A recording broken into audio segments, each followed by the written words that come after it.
तो देखिए, इसे कलंक माना गया है और इस पाप को धोने के लिए अब ट्रस्ट क्या कुछ करेगा, कैसे ट्रस्ट को वापस लाएगा, इसको लेकर अब आगे की रणनीतियों पर मंथन किया जा रहा है। क्योंकि चढ़ावा चोरी के बाद राम मंदिर ट्रस्ट के सदस्य सख्ते में हैं, करोड़ों राम भक्त गुस्से में हैं। उधर इस मामले पर एसआईटी की जो रिपोर्ट आई है वो और भी ज्यादा चौंकाने वाली है।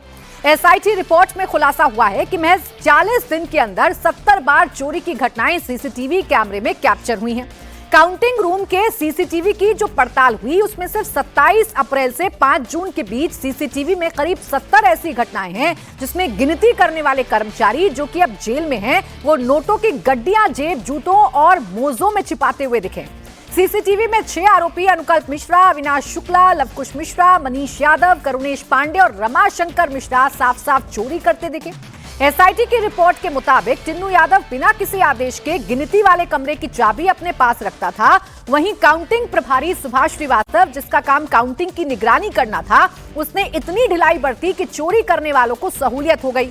एसआईटी की रिपोर्ट में अनिल मिश्रा पर भी कई गंभीर आरोप लगे हैं। एसआईटी ने कहा है कि पहले से बनाए गए तलाशी के सिस्टम में लूप होल्स के लिए अनिल मिश्रा ही जिम्मेदार हैं।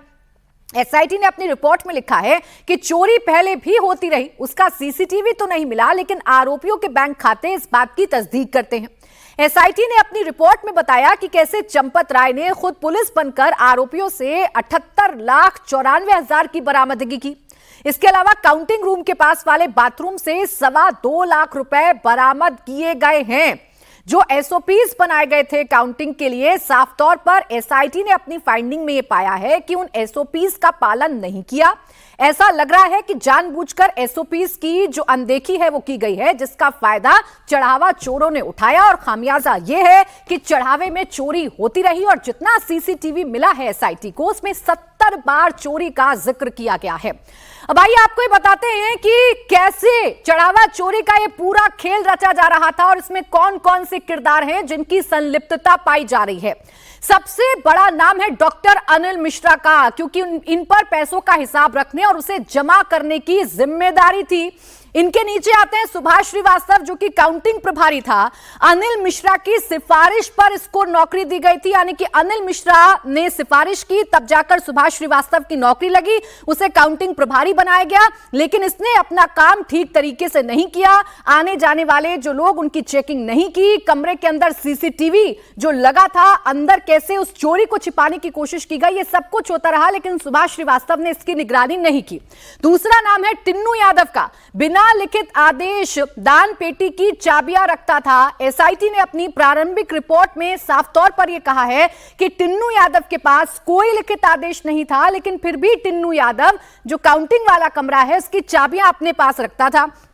काउंटिंग रूम के सीसीटीवी में चोरी करते हुए कौन कौन लोग दिखे हैं, तो ये वो चेहरे हैं, आप देख लीजिए। अविनाश शुक्ला चोरी करता हुआ दिखा, लवकुश मिश्रा चोरी करते हुए दिखा, मनीष यादव चोरी करता हुआ दिखा, जो कि टिन्नू यादव का भतीजा है, करुणेश पांडे भी चोरी करता हुआ दिखा और रमाशंकर मिश्रा भी चोरी करता हुआ दिखा है। अब देखिए, अप्रैल से जून तक का सीसीटीवी फुटेज एसआईटी ने जांचा परखा, क्योंकि उससे पहले का रिकॉर्ड नहीं है, और उसी में अप्रैल से जून के बीच में 70 बार चोरी की घटनाएं दिखी हैं। 70 बार, चाहे आप लवकुश की बात करें, मनीष की बात करें, अविनाश शुक्ला की बात करें, 70 बार ये पैसे अपनी जेब और मोजों में रखते हुए नजर आ रहे थे। अब एसआईटी ने अपनी रिपोर्ट में बड़ा खुलासा करते हुए 6 आरोपियों के नाम लिखे हैं। ये वो आरोपी हैं जो एक बार नहीं कई बार चोरी करते हुए दिखे। एसआईटी ने जब सीसीटीवी खंगाली तो उनमें अविनाश शुक्ला, अनुकल्प मिश्रा, लवकुश मिश्रा, मनीष कुमार यादव, करुणेश पांडे और रमाशंकर मिश्रा बार बार चोरी करते हुए नजर आ रहे थे।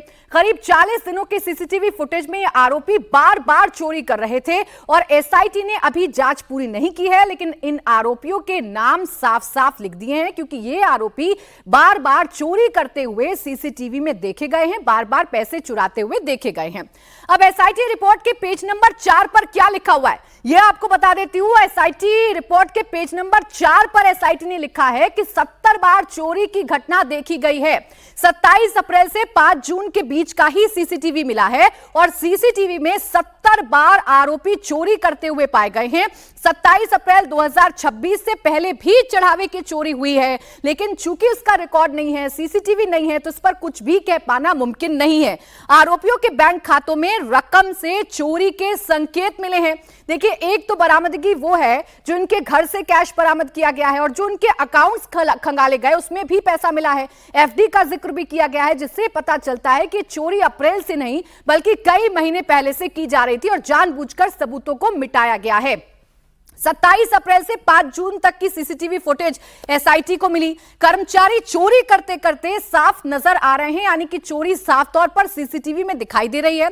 नोटों की गड्डी को कपड़ों में छिपाया गया, बड़े शातिराना अंदाज से चोरी की गई है। और जब लोग चोरी करते थे तो ये 8 आरोपियों में से कोई ना कोई इनको सीसीटीवी से छिपाने या बचाने की कोशिश किया करता था।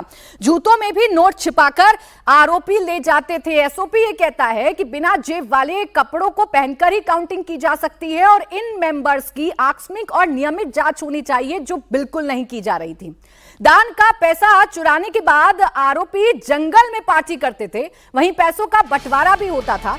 इस बीच खबर यह है कि आरोपी अविनाश शुक्ला ने चढ़ावा चोरी के लाखों रुपए खर्च किए और अपने रिश्तेदारों को दिए हैं।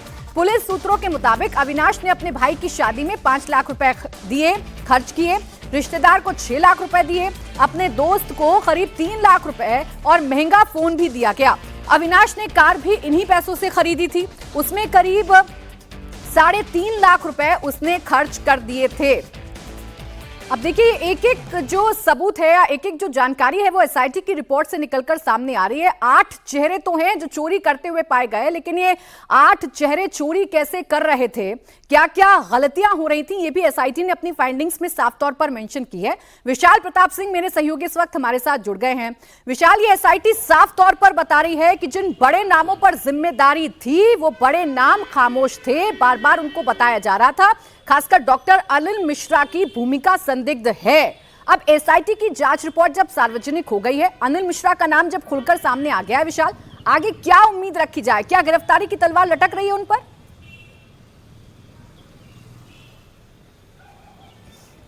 प्राची, इस बात से बिल्कुल इनकार नहीं कर सकते हैं कि डॉक्टर अनिल मिश्रा इस समय ट्रस्ट के उन सदस्यों में से एक हैं जो हुआ करते थे ट्रस्ट में, अब फिलहाल नहीं है। लेकिन जो जिम्मेदारी अनिल मिश्रा के ऊपर दी गई थी, जिन जिम्मेदारियों का उनको निर्वहन करना चाहिए था, उन जिम्मेदारियों का निर्वहन किस तरीके से लापरवाही तरीके से किया गया है, इसका अंदाजा सिर्फ इस बात से लगाइए कि जब अनिल मिश्रा को यह पता लग जाता है कि वहां पर इस तरीके की चीजें हो रही हैं, वहां पर जो लोग जा रहे हैं वो जेब में पैसे लेकर के वापस आ रहे हैं, सीसीटीवी की मॉनिटरिंग के बारे में भी उनको जानकारी दी गई, लेकिन अनिल मिश्रा ने सभी चीजों पर ऐसा लगता है कि पूरी तरीके से पल्ला झाड़ रखा था। उनको किसी भी चीज से कोई मतलब नहीं हो रहा था, चाहे चढ़ावे में चोरी की बात सामने आ रही थी, हुंडियों को एक साथ ले जाकर के पलटने की बात सामने आ रही थी, पूरे उस परिसर को सर्वेक्षण की बात सामने आ रही थी। और जब ये जानने के बाद कि वहां मौके पर इस तरीके का काम हो रहा है, अनिल मिश्रा की तरफ से कोई भी वहां पर कार्रवाई नहीं की गई, कोई भी एक्शन नहीं लिया गया, कुछ भी इस तरीके का काम नहीं किया गया जिससे इस चोरी को बंद किया जा सके, खत्म किया जा सके